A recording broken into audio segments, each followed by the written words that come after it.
Prateado com K apresenta Skull and Roses. Com um único baralho, podemos jogar de 3 até 12 jogadores. E como este é um jogo de blefe, é indicado para a idade acima de 10 anos. O jogo original, criado em 2011 por Harvey Marley, tem uma arte linda, vale muito a pena conhecer. Mas com baralho conseguimos jogar exatamente com as mesmas regras. Cada jogador fica com 3 roses, 3 rosas, representadas por 3 cartas de números.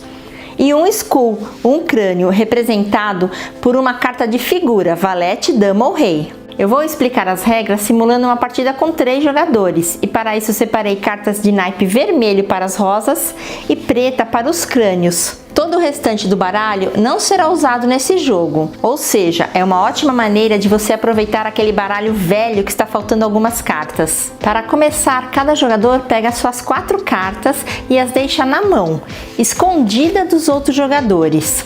Decide-se quem começa, e o jogo todo acontece em sentido horário. Na primeira fase, cada jogador deve baixar na sua frente uma carta virada para baixo. O rosa baixou uma carta, o verde vai baixar uma também, e o preto. E a partir desse momento, o jogador pode escolher se quer baixar uma outra carta de sua mão ou lançar um desafio. Não pode fazer as duas coisas ao mesmo tempo. O desafio consiste em falar a quantidade de cartas que já foram baixadas que pretende virar sem aparecer nenhum crânio. O rosa vai baixar mais uma carta. O verde também. Mas o preto vai lançar um desafio. Ele diz que consegue virar 3 cartas sem aparecer nenhum crânio. Depois que o desafio é lançado, os jogadores podem, no sentido horário, passar ou aumentar o lance. O rosa passa e empurra suas cartas para frente para dizer que passou. O verde aumenta a aposta dizendo 4, ou seja, vai abrir 4 cartas só de rosas. O preto passa e empurra suas cartas mais para o centro da mesa, mostrando que passou. Quando ninguém mais quer aumentar as apostas, ou seja, todos os outros jogadores passaram, começa a fase de revelação. O desafiante, ou seja, aquele que deu o maior lance, é quem vai revelar as cartas. No nosso caso foi o verde. Primeiro, ele deve virar todas as cartas que ele mesmo baixou, sempre com a de cima começando. Uma rosa, um número, né? E uma rosa. E depois pode revelar qualquer carta do topo da pilha de qualquer outro jogador, uma a uma, até que ele consiga virar a quantidade desafiada. Então ele precisa de mais 2 rosas.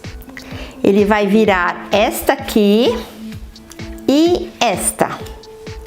4 rosas, não saiu nenhuma figura, não saiu nenhum crânio. Se nesse processo não se revelar nenhum crânio, nenhum valete, dama ou rei, ou seja, só aparecerem flores, que são os números, o jogador vence e com isso ele ganha 1 ponto. O jogo todo acaba quando um dos jogadores fizer 2 pontos. Você pode usar uma tampinha ou qualquer outra pecinha para mostrar que o jogador conseguiu ganhar 1 ponto.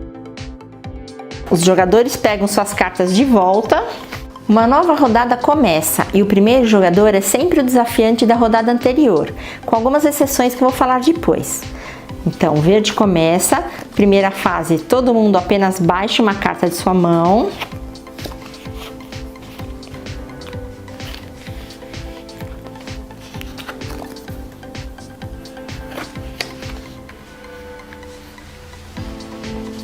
Fase 2, o jogador pode escolher baixar uma carta ou dar um lance. E nessa fase, se o jogador não tiver nenhuma carta na mão para baixar, ele é obrigado a lançar o desafio. O verde, então, vai baixar sua segunda carta. O preto. O rosa. E o verde vai lançar o desafio. Ele diz que vai conseguir abrir 3 cartas de flores. O preto aumenta a aposta falando que vai conseguir abrir 4 cartas de flores. O rosa passa. O verde também passa. Então o preto é o desafiante e vai ter que revelar 4 cartas de flores, sempre começando pela dele. Flor e flor. Faltam apenas 2. ele vai pegar esta carta aqui, 3, e agora ele tem que escolher mais uma carta do topo. Ele acredita que essa primeira carta aqui é uma flor. Ele acha que o verde colocou uma carta de skull aqui, uma carta de crânio, então ele vai virar essa primeira aqui do rosa. Quando um crânio é revelado, o desafiante para de virar as cartas, pois ele perdeu a aposta. Preto falou que viraria 4, só conseguiu virar 3. Neste momento ele perdeu a aposta, todo mundo recolhe suas cartas. E como punição, o desafiante vai perder uma de suas cartas. O adversário cujo crânio foi revelado, o rosa, vai selecionar uma das cartas do preto. O rosa pega uma carta do preto. Vai colocar no centro da mesa ou de cantinho. Perceba que aqui pode ter saído uma rosa ou um crânio, mas só o jogador que perdeu a carta é que saberá qual é. Como isso é um jogo de blefe, pode acontecer do desafiante revelar seu próprio crânio. Nesse caso, é ele que escolhe qual carta vai descartar virada para baixo. Se o desafiante for eliminado pois perdeu todas as suas cartas, o primeiro jogador da próxima jogada será o dono do crânio revelado. Mas o desafiante eliminado escolhe o primeiro jogador se ele tiver revelado seu próprio crânio. Eu adoro esse tipo de jogo de regras simples, mas que requerem um autocontrole das emoções para conseguir fazer cara de pôquer enquanto encara seus adversários.